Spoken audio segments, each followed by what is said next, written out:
Hey, is that the Faroe Islands? No, that's What? Maui. Is That's that Maui. Maui? Yeah. You could have said yes. I'd never know the difference. Well, I held my tongue saying, no, you idiot. It's the Hawaii. So I was being Could I offer you a couple of critiques on that image? yes, John, what do you think I could have done? Oh, well, see, I've got that stupid mirroring on. What could I have done better here, John? It's an awful big letter C, and you do know that the letter C in photography at all is just not good. It should Oh be no. an S. You should have S's. S's. So if in Photoshop you could have, and you should have, by the way, you should have made that little tail at the end flip out a little bit Well, and made an okay. S. Since you're offering tips, I've got a tip for your photograph. Yeah, what's that? Delete Little it? dark, and I would take those highlights and open them up, and I would have cropped it slightly differently. I don't like that little thing there in the upper center. I mean, Really? yeah, Is so that me? You want me out of the picture?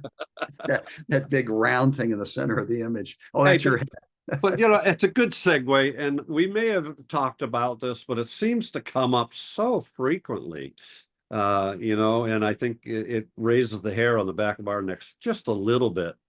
This idea of image critiques, and we're being a little bit tongue in cheek here, but we would like to. This is going to be a show where we're asking for lots of feedback from our plethora of photographer followers. What are so if you are asking for image critiques, if you enjoy getting critiques on a workshop, if you are paying to buy critiques from someone, I think that happens out there too. What is it that you're hoping to learn from that? What is it you're hoping to get when somebody else critiques you?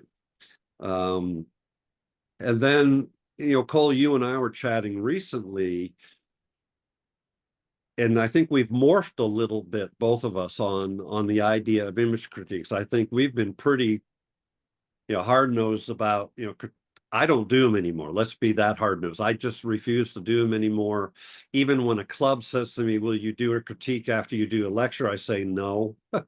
I am doing one tonight, and it's not. I changed it to an image celebration. And I told the group that came for the lecture 3 weeks ago, I will not be critiquing. I'm going to teach you how to self critique. You and I have talked about that before. But just share some of your thoughts on a recent little shift that you've had with image critiques, because I think we've come to maybe a realization that there's two groups. So go ahead, take it from there. Well, in the past, I would have said photo critiques are worthless.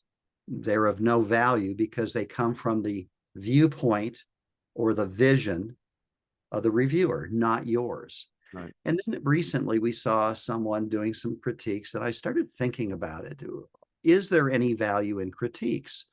And I realized that there are, if I could divide the photographer world into two groups, there are those who are trying to take photographs, which are really documenting what they saw: a bird, a beautiful landscape, a beautiful lake, a beautiful sunset. And Portrait photography.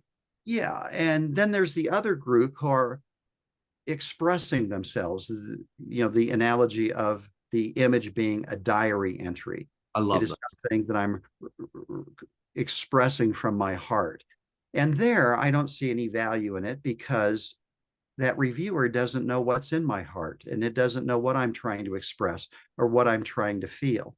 But the other group, there may be value because they may say things like, if this were a little brighter, if you were to darken this area, it would bring the focus on the bird, because it helps the the documenting of that scene. Yeah. Whereas the other group, how can John comment about what I was feeling or trying to express when I was shooting at Auschwitz? Right. So it seems to me that there are these two great group divide between these two great groups, and this one might take better photographs Hmm. with some of these tips. Whereas this other group, they're thinking, well, why would I ask somebody else about how I was feeling and how I wanted to express myself? So I guess that's the change that's come to me, understanding that not everyone is trying to do expressive photography. Man, light bulb moment. So let's take your example you just said, and I think this is going to drill it home completely, for me at least, and hopefully for others. Could you imagine you're at Auschwitz or Birkenau with that, what I call a landmark body of work? I mean, to me, it's one of the most important bodies of work of my lifetime that I've witnessed, and I mean that sincerely, Cole. It's transformative when you look at that body of work. Could you imagine that I'm standing next to you? I happen to be there with you on that trip to Birkenau, and you come out, and as the story you've told, and you set up and you make an image, and then you look at me and you say, John, what do you think of this? And then I go, Cole, all the people are blurry. What are you doing? You know, that doesn't make any sense to me whatsoever. And the images are a little dark. I think if you lighten it up, you can see the Right. If I start to do that right there in that moment, I mean, that would have just destroyed the moment. Number one, I would have no right to do that without being asked. But I mean, if you did ask and I came back with, and so the point we're trying to make here, and this is, I think, is such a great example, all I would be doing at that point is imposing my vision on his work. And he's in a total different headspace at that time with enormous, immense feelings, having just been looking at the piles of dentures and glasses and hair and feeling repulsed, right? And revolted by what happened at those places. My opinions is irrelevant, completely irrelevant for that moment and making those expressive photographs. and then let's turn the tables and say that you and I are at this beautiful lake and an incredible sunset with these great clouds. And you say, hey, look at this. And I go, hey, John, great potential. But look, if you were to just to shift the camera a little bit and get this leading line and then just maybe darken it a bit so you can bring up those colors in the sky and the reflection, you know, there is a documentary photograph showing others this beautiful scene you saw. Yeah. Those tips might be useful. Very useful. Very useful. Yeah. Yeah. So comment below. This one, we really hope we get a lot of comments. And specifically, again, how do you respond and relate to critiques? Where are you at? Is it a journey? Is it a continuum where you wanted critiques and now you don't want them at all? You know, those types of things. We'd be really fascinated for us to help us grow as well. So see you next time.